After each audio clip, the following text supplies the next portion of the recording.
सावधान India UP fights back में मैं पूजा गौर आप सबका स्वागत करती हूँ। कांच की चूड़ियां खुशियों की खनक लाती है, लेकिन इन्हीं चूड़ियों के मशहूर शहर यानी कि यूपी के फिरोजाबाद शहर में एक दुल्हन की चूड़ियां सड़क पर बिखर कर रह गई। शादी के जोड़े में ये लड़की किसी से बचकर भाग रही थी, लेकिन क्यों? आखिर उसे किसने अगवा किया था? वो शख्स जिसके लिए वो शादी के जोड़े में भागी थी, या फिर कोई और ही था जो उसे जबरन उठाकर ले गया था? और क्या चाहता था वो? आखिर कौन थी ये लड़की? कैसे वो इन हालातों में पहुंची और आगे क्या होने वाला था उसके साथ?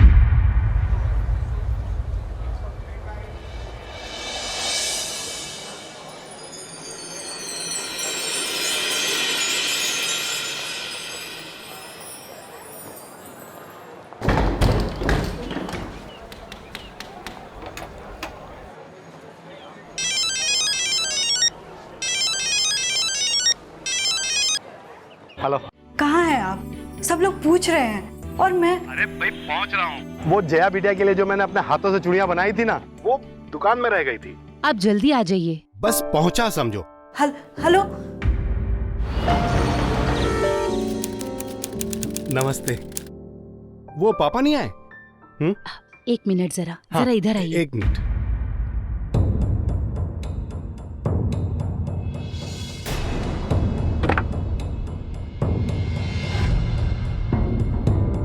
मेहमान पूछ रहे थे, मैंने तो कह दिया सबसे कि जया अपनी सहेलियों के साथ ब्यूटी पार्लर गई है, पर कब तक छुपाएंगे? कब से गए हुए वो? 1 घंटे पहले देखा था, फिर मैं अपने काम काज पे लग गई। वापस आकर देखा तो वो अपने कमरे में नहीं थी। पूरा घर छान मारा, पर कहीं उसका कुछ पता नहीं चला। सहेलियों से पूछा, कहीं वो।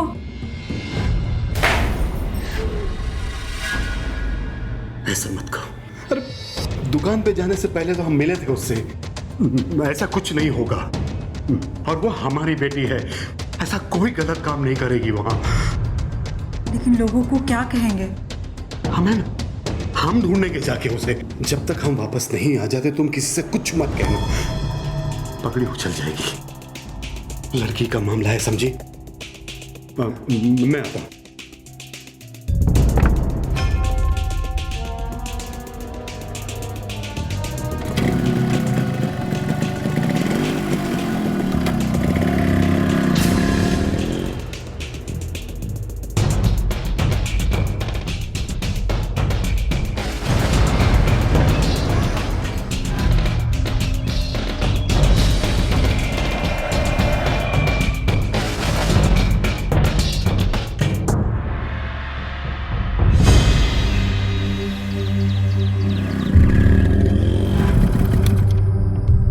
कुछ पता चला? पूछा आपने किसी से? आसपास की हर जगह, हर नुक्कड़, हर गली में हमने तलाश किया, कहीं कोई पता नहीं चला उसका। और पूछता भी तो क्या पूछता मैं कि हमारी बेटी शादी के मंडप से गायब हो गई, आपने देखा क्या? हमारा तो मन चाह रहा था कि हम चीखे चिल्लाए ताकि वो हमारी आवाज सुन ले। हमारी तो कुछ समझ में नहीं आ रहा हम क्या करें।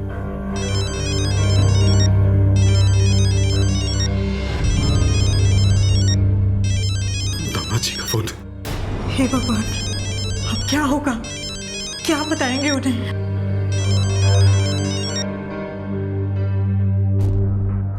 हेलो पापा जी प्रणाम। सारी तैयारियां हो गई है ना? बेटा जया जया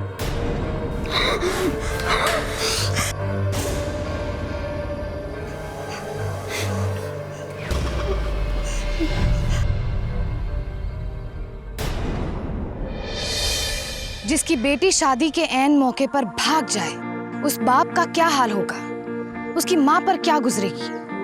उनकी तकलीफ का अंदाजा लगाना मुश्किल है। मंधारी लाल और सिया पूरी तरह टूट चुके थे, क्योंकि आज उनकी अपनी बेटी जया ने उन्हें पराया बना दिया था। अपने माँ बाप के सारे सपनों को तोड़कर, उनकी आंखों में आंसू और शर्मिंदगी भरकर वो घर छोड़कर भाग चुकी थी। मंधारी लाल ने बड़े चाव से अपनी बेटी की शादी के लिए खुद अपने हाथों से चूड़ियां बनाई थी, पर आज वो ये तक नहीं जानते थे कि उनकी बेटी कहाँ और किस हाल में होगी। बच्चों को प्यार करने के साथ साथ उन्हें समझना भी बेहद जरूरी है। अगर जया के माँ बाप ने उसके मन की बात समझी होती तो शायद आज वो इस तरह से न भागती। लेकिन अब यहाँ सवाल ये था कि जया ने आखिर ये कदम क्यों उठाया। क्या वो इस शादी से खुश नहीं थी या फिर कोई और वजह थी? क्या अब वो घर वापस आएगी भी या नहीं? और उज्जवल, जिसकी होने वाली पत्नी शादी से पहले ही भाग चुकी थी, उस पर क्या गुजरी होगी? अब ये मामला निजी दुख के साथ सामाजिक शर्मिंदगी का भी हो चुका था। हमें माफ कर दो बेटा। जया के लिए मैं तुमसे माफी मांगती हूँ। आप मेरी माँ समान है, प्लीज ऐसा मत कहिए। हमारी बेटी की वजह से तुम्हें भी शर्मिंदगी उठानी पड़ रही है। लोग पूछेंगे शादी क्यों नहीं हुई, बारात क्यों नहीं आई, तो हम क्या जवाब देंगे समाज को? आप लोगों की चिंता क्यों कर रहे हैं पापा जी?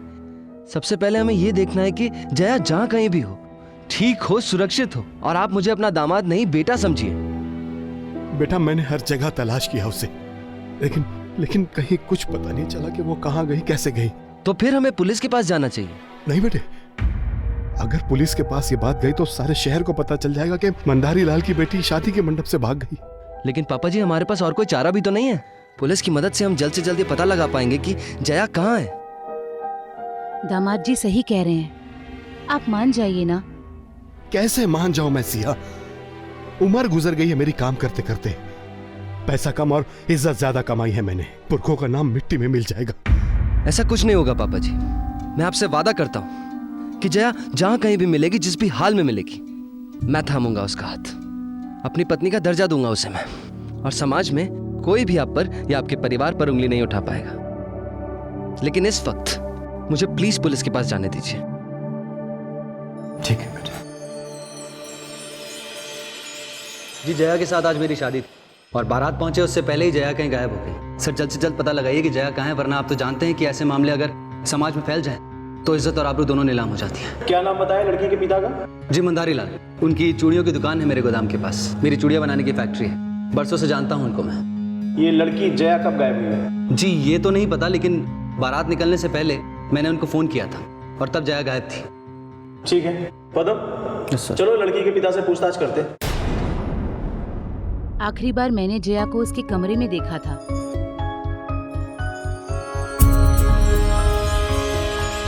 बहुत सुंदर लग रही है मेरी बेटी, पर एक कमी है। अपने पापा के हाथों की बनी हुई चूड़ियां पहन ले, फिर पूरी दुल्हनिया दिखेगी। मैं मेहमानों को देख कर आती हूँ। हाँ,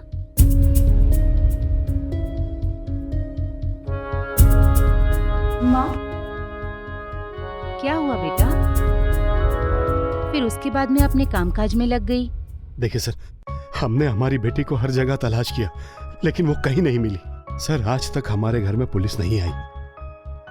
हमारी इज्जत तो मिट्टी में मिल ही चुकी है और अभी तक हमारी बेटी का भी पता नहीं लगा। देखिए, अगर आप लोगों को आपत्ति ना हो तो हम जया के कमरे की तलाशी लेना चाहते हैं। जी। देखिए मंदारी लाल जी, पुलिस की कार्रवाई शुरू होने से पहले हम जया के अतीत के बारे में कुछ जानना चाहते हैं। जी पूछिए। जया का किसी लड़के से कोई प्यार मोहब्बत जैसा कुछ? जी नहीं, मेरी बेटी ऐसी नहीं थी और उसने हमसे वादा किया था कि वो ऐसा कुछ भी नहीं करेगी, और उसने हमारी कसम भी खाई थी। आपकी कसम खाई थी? इसका क्या मतलब है? सर, ये जया के कमरे से मिली है।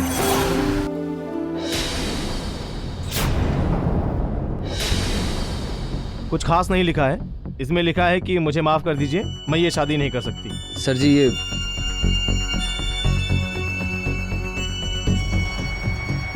हाँ, तो मंदारी लाल जी, आप कुछ कह रहे थे कि उसने आपकी कसम खाई थी। ऐसा क्या है जो आप मुझे बता नहीं रहे? मैं बताती हूँ आपको। कुछ महीने पहले मैंने उसे किसी लड़के से बात करते हुए सुना था। जब मैंने उससे पूछा तो उसने कहा वो उस लड़के से प्यार करती है।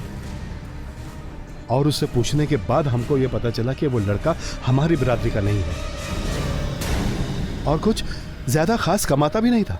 तो ऐसे लड़के के हाथ में अपनी लड़की का हाथ कैसे दे सकता था? मैंने बहुत समझाया उसको और वो समझ भी गई थी कि आइंदा उस लड़के से वो नहीं मिलेगी, भूल जाएगी उसे, और इस शादी के लिए वो अपनी मर्जी से राजी हुई थी, बिना किसी दबाव के। सर, वो लड़का कौन था? अब ना तो मैंने उसका नाम पूछा और ना ही मैंने उसकी शक्ल देखी। आपने? शादी की तैयारियां करते वक्त मुझे उसकी अलमारी से एक फोटो मिली थी। क्या? ये बात तुमने मुझे क्यों नहीं बताई? क्या बताती मैं? उसने कहा कि वो उस लड़के को भूल चुकी है, गलती से उसका फोटो रह गया है। फिर मैंने उसकी फोटो ले ली। आपके पास है वो फोटो अभी? लाइए।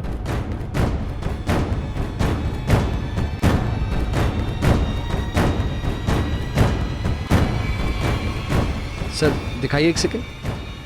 मैं तो जानता हूं इसे, ये तो मिथिलेश है। मिथिलेश?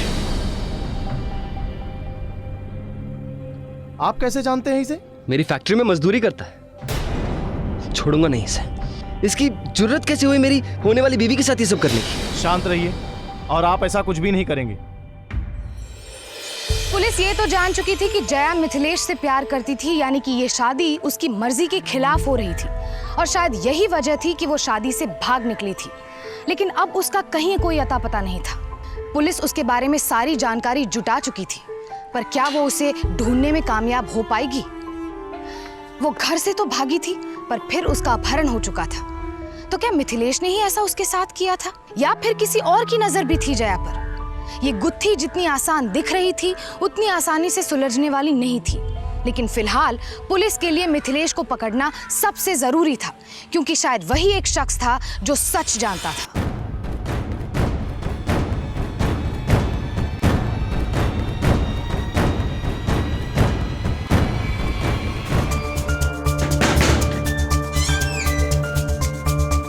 क्या हुआ था? ये आप ही का बेटा है? हाँ, क्या मिथिलेश से कोई भूल हो गई क्या? तुम्हारा बेटा मंदारी लाल की बेटी को लेके छू हो गया है। क्या? कहाँ है वो? साहब, आपको कोई गलत फहमी हुई? हमें कोई गलतफहमी नहीं हुई है। साफ साफ बताओ कहाँ है वो? साहब, मुझे नहीं मालूम। वो ऊपर के कमरे में रहता है, कब आता है कब जाता है, हमें इस बारे में कुछ पता नहीं साहब। कोई बात नहीं, हम पता कर लेंगे। आ जाओ। देखो, पूरा घर छान मारो, कहीं ना कहीं कोई ना कोई सुराग जरूर मिलेगा। ढूंढो।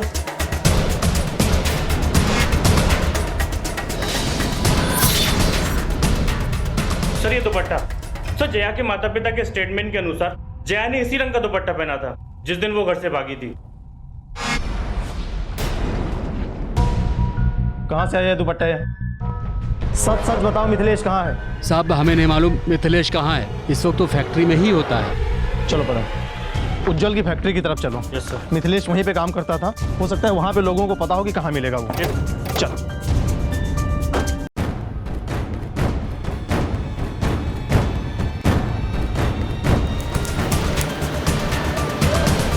हाँ साहब, मिथिलेश मेरे साथ ही काम करता था, आज काम पर नहीं आया। कोई और ठिकाना है उसका? क्या किया उसने? आज सब लोग उसी को पूछ रहे हैं। सब लोग? और कौन पूछ रहा था? उज्जवल बाबू और उनके ससुर जी भी आए थे कुछ देर पहले। क्या कहा तुमने उनको? यही कि जितना वक्त वो घर पर रहता था उतना ही वो अपने दोस्त के घर पर भी रहता था, खास करके जब वो नाइट शिफ्ट पर जाता था। उसके दोस्त का घर कहाँ है? जोधा बस्ती में है साहब। ठीक है।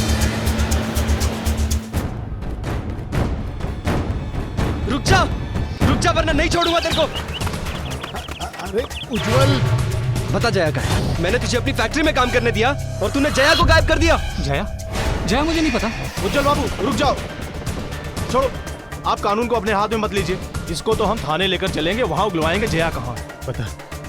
बता मेरी बेटी कहाँ है? कहाँ है मेरी बेटी? साहब पूछिए ना मेरी बेटी कहाँ है?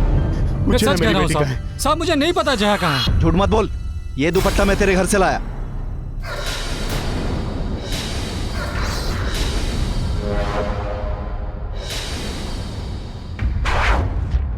ये तो जया का है। ये थाने चलकर बताएगा कि जया कहाँ है। ले चल इसको। जया का दुपट्टा है। कहीं उसने मेरी जया के। बहुत हो गई तेरी नौटंकी, सच बता जया कहाँ है। देख, हम तुझे फंसाना नहीं चाहते हैं, लेकिन सच सच बता दे कि जया कहाँ पर है। तुम दोनों ने भाग के शादी तो नहीं की है ना? सच सच बता दे, वरना सच उगलवाने के हमारे पास और भी बहुत सारे तरीके हैं। बता। साहब मैं सच कह रहा हूँ, मुझे नहीं पता जया कहाँ है। झूठ मत बोल। जया का दुपट्टा मैं तुम्हारे कमरे से मिला। जया ने अपने फोन से आखिरी फोन तुम्हारे नंबर पे किया था। बोल जया कहाँ है? साहब ये सच है कि जया ने मुझे फोन किया था। ये भी सच है कि हम दोनों एक दूसरे को बहुत चाहते हैं साहब।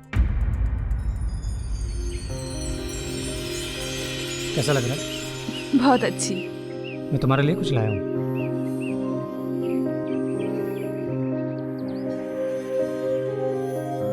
चूड़ियाँ। मिथिलेश, मुझे जाना होगा। मैं ये चूड़ियाँ पहनना चाहती हूँ, लेकिन हमेशा हमेशा के लिए, यूँ चोरी छिपे नहीं।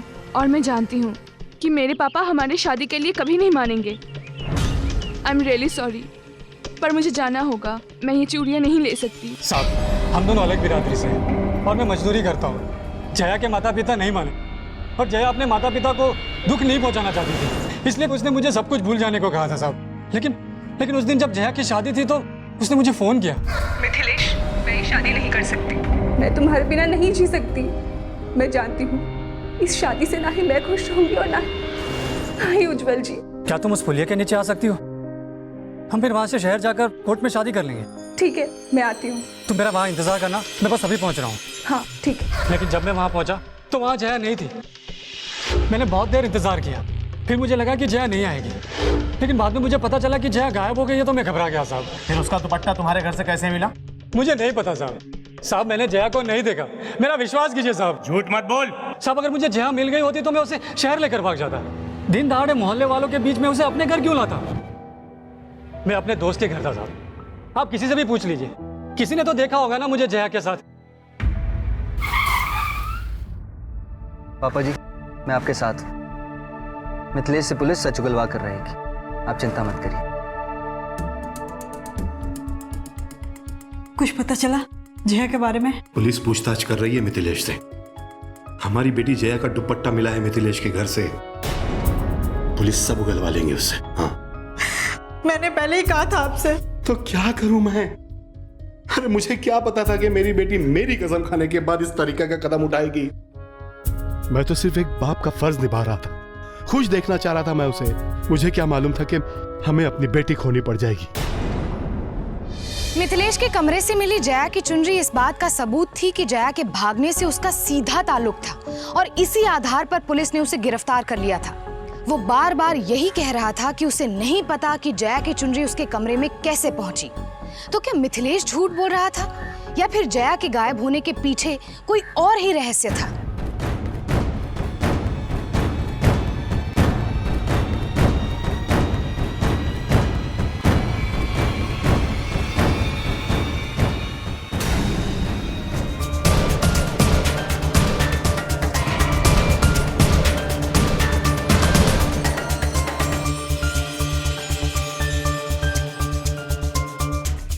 अगर जया और मिथिलेश यहाँ मिलने वाले थे तो जया को यहाँ तक पहुँचने में आधे घंटे ज़्यादा नहीं लगना चाहिए। सर, मैंने मिथिलेश के दोस्त और उसके मोहल्ले में सबसे बात की, लेकिन किसी ने जया और मिथिलेश को साथ में नहीं देखा। दिन का वक्त था सर, काफ़ी भरा हुआ इलाका है। सर, मुझे लगता है कि अगर वो दोनों साथ होते तो किसी न किसी ने तो उनको ज़रूर देखा होता। सर, मिथिलेश के बयान के मुताबिक वो सारा दिन अपने दोस्तों के घर पर ही था। अगर मिथिलेश अपने दोस्त के घर पर था तो उसे यहाँ तक पहुँचने में कम से कम 1 घंटा लगना चाहिए। मतलब कि जया उससे पहले यहाँ पहुँची होगी। सर, होना तो यही चाहिए था, पर मुझे मिथिलेश ने बताया कि जब वो यहाँ पहुँचा तब जया यहाँ नहीं थी। पदम, हमें भी तो नहीं पता है कि जया यहाँ तक पहुँची थी भी या नहीं। सर, ये टूटी हुई चूड़ियाँ। पदम, फिरोजाबाद है, चूड़ियों का शहर है। किसी भी दुकानदार के हाथ से आते जाते गिर गई होगी, टूट गई होगी, इसमें ताज्जुब की क्या बात है? पर सर, इस पर खून लगा हुआ है।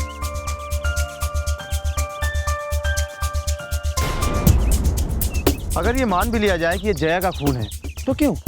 क्योंकि जया तो मिथिलेश के साथ अपनी मर्जी से भागी थी।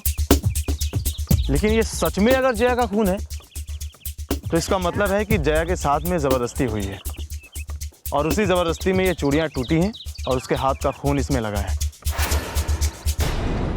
अब तेरे खिलाफ हमारे पास कोई ठोस सबूत तो है नहीं, इसलिए जमानत पर रिहा करना पड़ रहा है। लेकिन सुन, शहर छोड़कर मत जाना। जी सर।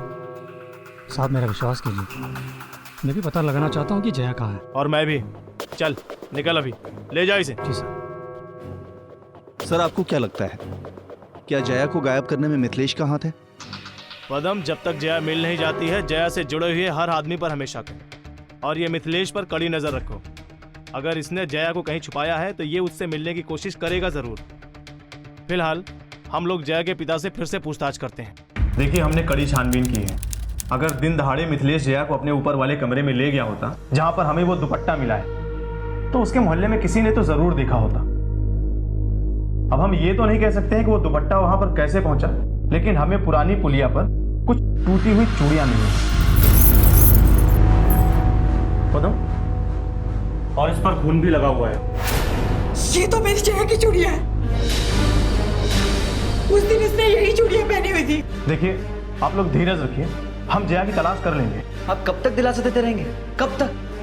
इंस्पेक्टर साहब, आपने मार मार के मिथिलेश की हड्डियां क्यों नहीं तोड़ दी? क्यों नहीं सच उगलवाया उससे? देखिए हमारे पास उसके खिलाफ ठोस सबूत नहीं है, इसलिए हम उसको रिमांड पर नहीं रख सकते हैं और इसलिए हमको उसे जमानत पर रिहा करना पड़ा। ये क्या कह रहे हैं सर आप? जिस आदमी के जरिए हमारी बेटी का पता चल सकता था उसे आपने कैसे जाने दिया? तो अब जया का पता कैसे चलेगा? पुलिस अपने तरीके से काम कर रही है। मिथिलेश पर हमें भी शक है, वो कहीं जा नहीं सकता है। हमारे आदमी 24 घंटे उस पर नजर रखे हुए हैं।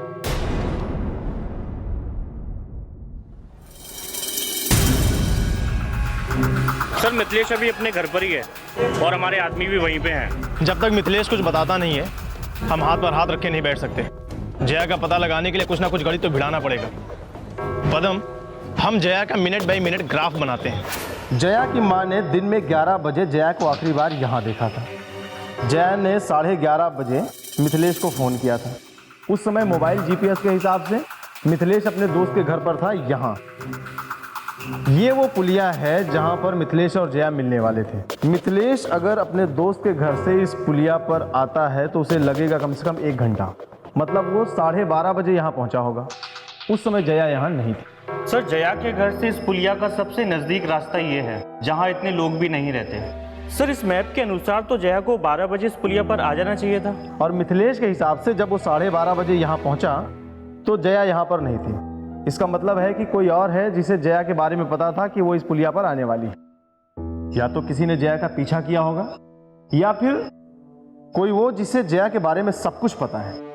एक काम करते हैं पदम, जया की जिंदगी से जुड़े हुए हर शख्स से पूछताछ करते हैं कि वो 11 से 12:30 के बीच में कहाँ था। कोई तो है जो झूठ बोल रहा है।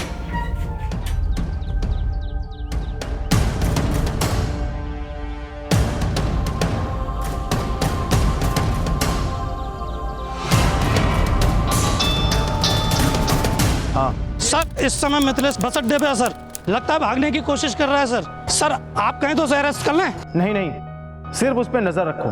देखो वो कहाँ जा रहा है, हो सकता है वो जया से मिलने जा रहा हो। ठीक है? ठीक है सर। जया को घर से भागे हुए 24 घंटे बीत चुके थे, पर अभी तक उसका कोई अता पता नहीं था। आखिर जया कहाँ थी, किस हाल में थी? पुलिस को अब तक कोई भी पुख्ता सबूत या जानकारी हासिल नहीं हो पाई थी और किसी भी पुख्ता सबूतों के अभाव में पुलिस ने मिथिलेश को जमानत पर छोड़ दिया। पर क्या पुलिस मिथिलेश के जरिए जया तक पहुंचने में कामयाब हो पाएगी? जया के माता पिता और उसका मंगेतर उज्जवल दर्द और शर्मिंदगी से गुजर रहे थे, तभी इस कहानी में एक नया मोड़ आया।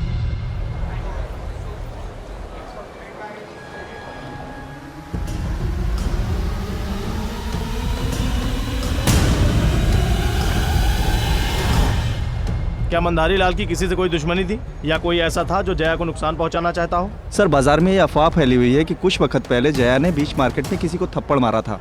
कौन था वो? सर वो तो हमें पता नहीं सर।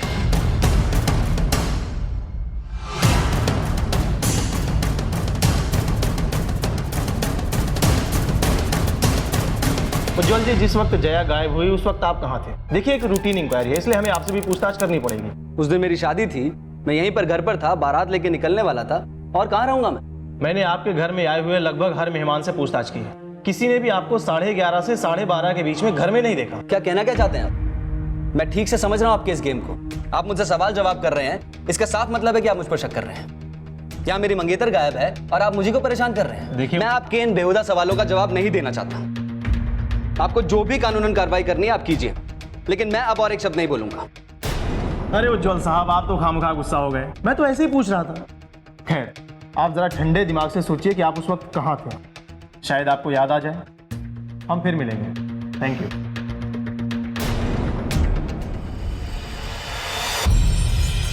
सर उसका पीछा करते हुए हम लोग माखनपुर तक आ गए हैं सर। 5 मिनट के लिए आंखों से दूर हो गया था सर, फिर वो नजर आ गया दोबारा। सर लगता है वो फिरोजाबाद वापस जा रहा है सर। उसका पीछा करो और उसकी हर हरकत को नोट करो। ठीक है सर।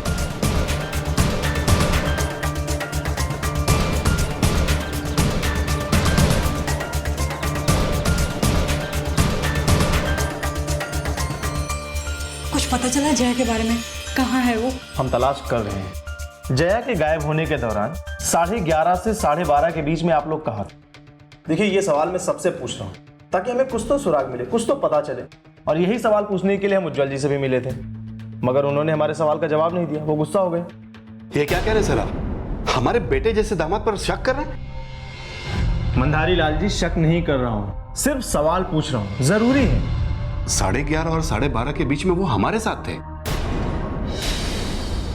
आपके साथ? जी। मगर उस दिन तो बारात आनी थी। क्या है ना सर, कि लड़की की शादी है और वो भी उज्जवल बाबू जैसे रईस घर में, तो लेन देन की बात करनी थी, इसलिए हम उनसे मिले थे ताकि कुछ ऊंच नीच ना हो जाए। उसके बाद वो अपने घर चले गए और हम दुकान पर जया की चूड़ियां लाने। आप कहते हैं तो हम मान लेते हैं। अच्छा, एक सवाल और, क्या जया ने चूड़ी बाजार में कभी किसी आदमी को थप्पड़ मारा था?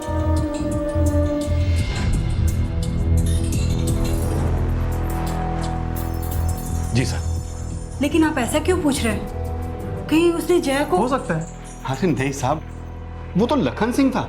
उसने जया के साथ मार्केट में कुछ बदतमीजी की थी, उसके बाद जया ने उसे थप्पड़ मार दिया। लेकिन उसके बाद वो खुद घर आकर हम लोगों से पैरों पे गिरकर माफी मांगा था। लेकिन सर, ये तो कई महीनों पुरानी बात है। उसके बाद ऐसा कुछ भी नहीं हुआ। ठीक है, अभी मैं चलता हूं। कहीं लखन सिंह ने? नहीं, ऐसा कुछ भी नहीं हुआ होगा। वो जहां भी होगी ना, ठीक होगी। हमारे और हमारे दामाद जी के बीच में तो कोई लेन देन की बात नहीं हुई थी ना, फिर आपने ऐसा क्यों कहा? और आखिर दामाद जी ने पुलिस को क्यों नहीं बताया कि उस दिन वो 1 घंटे के लिए? सिया, वो हमारे बेटे जैसे हैं। क्या कुछ नहीं किया उन्होंने हमारे लिए? कहीं फंस गए होंगे। और तुम क्या चाहती हो कि इस पूरी छानबीन में मैं उनका नाम बदनाम होने दूं? सब ठीक हो जाएगा।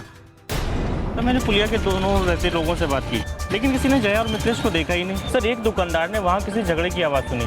सर, जब तक कि वो दुकानदार बाहर आया, कोई गाड़ी लेके जा चुका था और उसके तुरंत बाद एक और गाड़ी वहाँ से गुजरी। अच्छा, कितने बजे हुआ है सब? सर, यही को तकरीबन 12 से 12:30 के बीच। सर, उसने ये भी बताया कि उन गाड़ियों पर चूड़ी के स्टिकर लगे थे। और कुछ? सर, एक गाड़ी का तो पता नहीं, लेकिन दूसरी गाड़ी किसी लखन सिंह की थी। चूड़ी मार्केट में दुकान है उसकी। तुम्हें लखन हो? हाँ, क्यों? तेरे क्यों का जवाब तो बड़े साहब थाने में देंगे। चल। अरे साहब, मैंने क्या किया है? याददाश्त वापस दिलाऊं या जया का थप्पड़ याद आ गया? वो तो साहब कुछ महीने पहले की बात है साहब, पर आप इतने दिन बाद मुझसे क्यों पूछ रहे हैं साहब? साहब, हम तो उससे प्यार करते हैं। एक दिन हमने हिम्मत करके दिल की बात बताई तो साहब गाल पे थप्पड़ मार दिया साहब उसने। पर हम नाराज नहीं थे उससे, प्यार जो करते थे हम उससे। पर हम उसका बुरा क्यों चाहेंगे साहब? झूठ मत बोल। साहब, मैं झूठ नहीं बोल रहा हूँ, बिल्कुल सच बता रहा हूँ। हाँ, ठीक है। इसकी दुकान और मकान में कुछ भी नहीं मिला। इसकी गाड़ी में कुछ मिला? नहीं सर, हमें वहाँ कुछ नहीं मिला। इसका मतलब है कि जया फिर उस दूसरी गाड़ी में होगी। कुछ पता चला वो गाड़ी किसकी थी? नहीं सर, अब तक कुछ पता नहीं चला। वो साहब मैं बताऊं, वो गाड़ी किसकी थी? किसकी? साहब, मैं पुलिया से जा रहा था तो आगे मोड़ पे एक गाड़ी को जाते हुए पीछे से देखा साहब। साहब, मैं तुरंत पहचान गया साहब वो गाड़ी किसकी थी। जया के गायब होने के बाद हमारी हर इन्वेस्टिगेशन में बार बार आपका नाम क्यों आता है? बकवास है ये सब। कहाँ थे आज दिन भर आप? जब आपका फोन आया तब मैं घर पे था और सीधा वहां से यहाँ आया। चिंता के मारे कई दिनों से फैक्ट्री भी नहीं जा पा रहा हूँ मैं। जिस दिन जया गायब हुई है उस दिन 11:30 से 12:30 के बीच में कहाँ थे आप? मंधारी लाल जी ने आपको बताया तो था कि मैं उनके साथ था। उन्होंने बताया था कि तुम उनके साथ थे, लेकिन हमारे पास एक गवाह है जिसने तुमको उस दिन उस वक्त पर उस पुरानी पुलिया के पास देखा। तो पुरानी पुलिया पे जाने से मैंने ऐसा कौन सा गुनाह कर दिया? ताज्जुब की बात है उज्जवल जी कि जिस वक्त आप उस पुलिया पर थे ठीक उसी समय जया भी उसी पुलिया पर थी। मैं मंधारी लाल जी से मिलकर वापस लौट रहा था। मुझे क्या पता था कि जया उसके मिलने उसी पुल पर गई। मंधारी लाल ने बताया कि आप उनसे मिलने के लिए चूड़ी बाजार के अपने गोडाउन में गए थे। जी बिल्कुल। वहां से आपके घर की दूरी सिर्फ 10 मिनट की है, फिर भी आपने इतना लंबा रास्ता तय किया अपने घर पहुंचने के लिए, क्यों? शादी का सीजन है सर, उस रोड पर जाम लगा हुआ था, इसलिए घर जल्दी पहुंचने के लिए मैंने पुलिया वाला रास्ता ले लिया।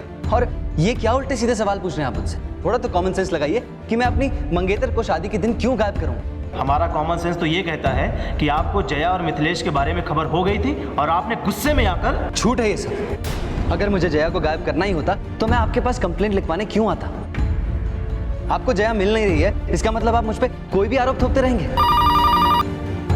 हेलो, क्या ठीक है, हम अभी आते हैं। आप भी हमारे साथ चल रहे हैं। क्यों? आपकी फैक्ट्री की भट्टी में एक डेड बॉडी मिली है। पदम, ये डेड बॉडी तो किसी लड़की की ही लगती है, लेकिन ये जया की डेड बॉडी है, इस बारे में कहना अभी मुश्किल है। डीएनए रिपोर्ट के बाद ही कुछ कहा जा सकता है। तुमने कब देखा इसे? हम सब खाने की छुट्टी पर थे साहब। मैं ये भट्टी संभालता हूँ साहब। तापमान नापने के लिए जब जल्दी आया मैं, तो भट्टी में एक लाश देखा साहब। मैं पूरा शरीर जल चुका था। तुम्हें किसी पे शक है? नहीं साहब। तुमने किसी को आते जाते देखा यहाँ? नहीं साहब, सब छुट्टी पे थे साहब। पदम, तुम लोग बाकी मजदूरों से पूछताछ करो, आसपास के लोगों से पूछताछ करो, शायद कुछ पता चले। जाओ। इंस्पेक्टर साहब, ये मेरी जया नहीं है ना? उज्जवल जी, बॉडी पूरी तरह से जल चुकी है, इसलिए कंफर्म कहना बहुत मुश्किल है कि यह जया है या नहीं, लेकिन लगता है कि यह जया की ही डेड बॉडी है। आई एम सॉरी उज्जवल जी, हमने आप पर शक किया, क्योंकि जिस वक्त ये हादसा हुआ उस समय तो आप हमारे साथ थे। मुझे कोई फर्क नहीं पड़ता कि आप मुझ पर शक करें ना करें, लेकिन अगर ये जया की डेड बॉडी निकली तो मैं मंधारी लाल जी और मम्मी जी को क्या जवाब दूंगा? मार डाला मेरी बेटी को, मार डाला मेरी जया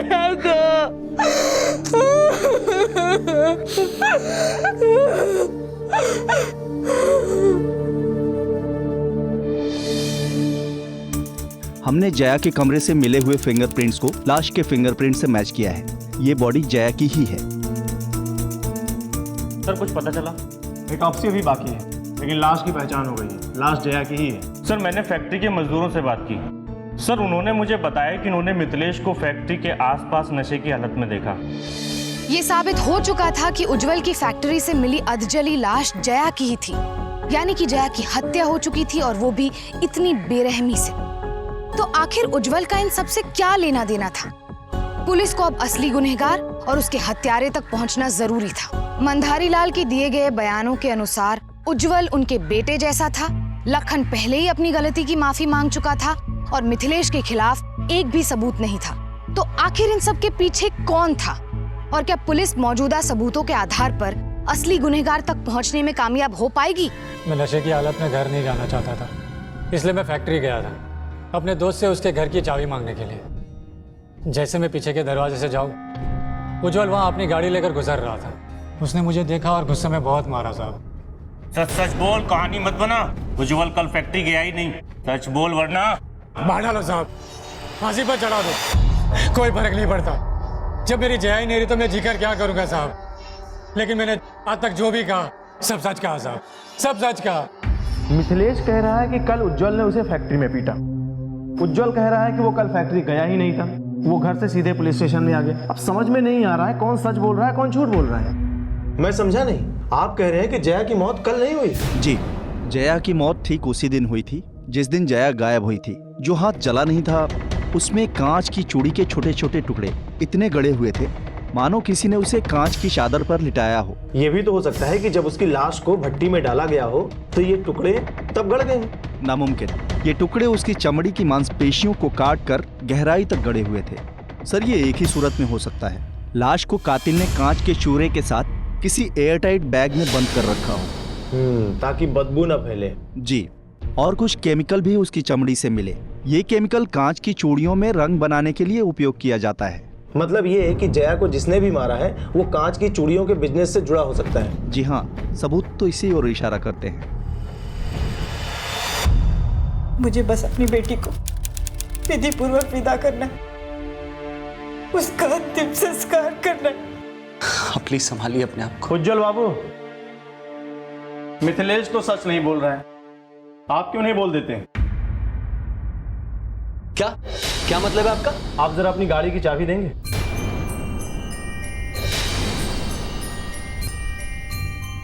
इनकी गाड़ी की अच्छे से तलाशी लो। अगर इनकी गाड़ी में जया की बॉडी से संबंधित कोई भी सुराग मिले तो मुझे फौरन खबर करो।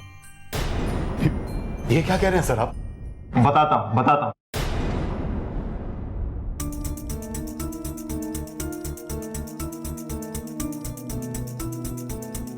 उज्जवल बाबू, तुमने कहा था कि कल तुम फैक्ट्री नहीं गए थे। जी नहीं गया था। और मिथिलेश ने कहा कि तुम फैक्ट्री कल गए थे। मिथिलेश गुनाहगार है, झूठा वो है।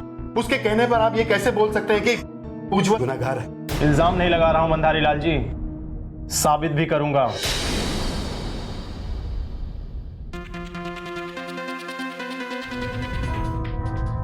ओके, इनकी गाड़ी से जया के खून के धब्बे मिले हैं। इनके गोडाउन में भी उसके खून के धब्बे मिले हैं।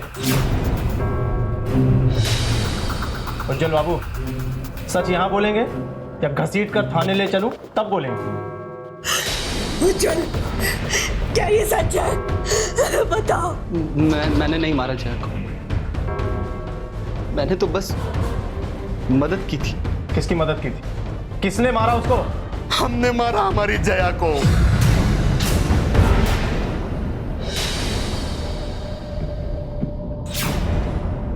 जया की शादी उज्जवल बाबू से हो जाए, ये हमारे लिए बहुत जरूरी था। कारोबार में घाटे के कारण हम गले तक कर्जे में डूबे हुए थे। इस कर्जे से हमें सिर्फ और सिर्फ उज्जवल बाबू ही निकाल सकते थे। ये लीजिए चेक। आपके कर्जे की भरपाई मैं कर दूंगा। मुझे जया पसंद है, आप बस उसकी शादी मुझसे करवा दीजिए। लेकिन जया मानेगी ना? भूल जाएगी ना उस मिथिलेश को? वो नहीं सर, ना पड़ेगा। हमने कह दीजिए कि ये सब झूठ है। मैं आपको छोड़ूंगी नहीं, मैं आपको छोड़ूंगी नहीं। मेरी बेटी थी वो, हमारी बेटी, और आपने उसको भी मार दिया। क्यों किया? क्योंकि वो हमारी बेटी थी। उसने हमसे वादा किया था, कसम खाई थी हमारी कि वो मिथिलेश को भूल जाएगी, पर उसने ऐसा नहीं किया। उसने हमारी जगह मिथिलेश को चुना। धोखा दिया उसने, हमें धोखा दिया। मिथिलेश, मैं ये शादी नहीं कर सकती। मैं तुम्हारे बिना नहीं जी सकती। मैं जानती हूँ इस शादी से ना ही मैं खुश रहूंगी और ना ही उज्जवल जी। हाँ ठीक है, मैं आती हूँ। जया से बात करके उसे प्यार से समझाया भी जा सकता था। मैं गुस्से में था, पर वो नहीं समझ रही थी, और मेरी भी समझ में नहीं आ रहा था कि मैं क्या करूं। तब मैंने उज्जवल को फोन किया और अपने पास बुलाया। उस मिथिलेश के साथ भागने की बात कर रही है वो, और अगर उसने ये कदम उठा लिया और घर की दहलीज पार कर लिए तो क्या करेंगे हम? तो फिर देख लेंगे, जो भी सही लगेगा वही करेंगे। उसके बाद क्या किया तुम दोनों ने? हम लोगों ने देखा कि जया घर से भाग रही है। हम लोगों ने उसका पीछा किया। जया भागकर पुरानी पुलिया के नीचे जाकर छुप गई। उसे समझाना बहुत जरूरी था, हम सिर्फ समझाने ही गए थे उसे।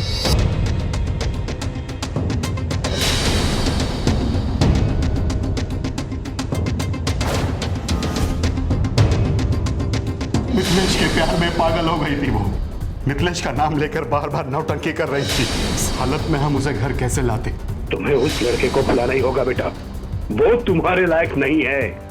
ये उज्जवल ही तुम्हारे लायक है। और तुमने तो हमारी कसम खाई थी, फिर क्यों तोड़ दी उसे? अरे क्यों अपने बाप की पगड़ी उछालना चाहती हो तुम? पापा, मैं आपको, माँ को या फिर उज्जवल जी को परेशान नहीं करना चाहती थी, पर मैं क्या करूं? नहीं जी सकती मैं उसके बिना। मिथिलेश, मिथिलेश, मिथिलेश! मिटा दिया जया के जुबान से मिथिलेश का नाम हमेशा हमेशा के लिए, जो कि हमारी बरादरी का था ही नहीं।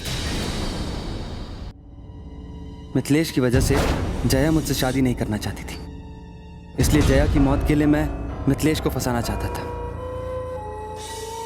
मैंने ही जया का दुपट्टा मिथिलेश के कमरे में रख दिया था। जब हमने देखा कि पुलिस लखन की दुकान की तलाशी ले रही है तो हम डर गए। तब हमने सोचा कि लाश की बदबू की वजह से लोगों को पता ना चल जाए। मैं लाश को अपनी फैक्ट्री की भट्टी में जलाकर राख कर देना चाहता था। अगर लाश ही नहीं मिलेगी तो जया का खून कभी साबित ही नहीं हो पाएगा। मुझे पता था कि उस वक्त वर्कर्स ब्रेक पे होते हैं, कोई नहीं देखेगा। लेकिन अचानक वर्कर के जल्दी आ जाने से मैं लाश को पूरी तरह जला नहीं पाया। आप कैसे मार सकते हैं अपनी बेटी को? कैसे मार सकते हैं आप अपनी बेटी को? नहीं छोड़ूंगी मैं आपको, नहीं छोड़ूंगी। आपने मेरी बेटी को मार डाला।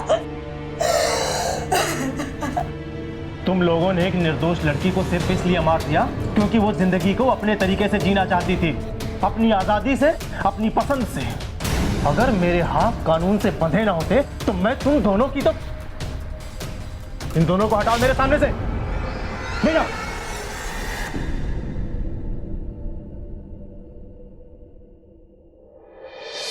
माँ बाप हमेशा अपने बच्चों का भला ही चाहते हैं और अपनी बेटी के लिए सबसे अच्छा दामाद ही चुनना चाहते हैं।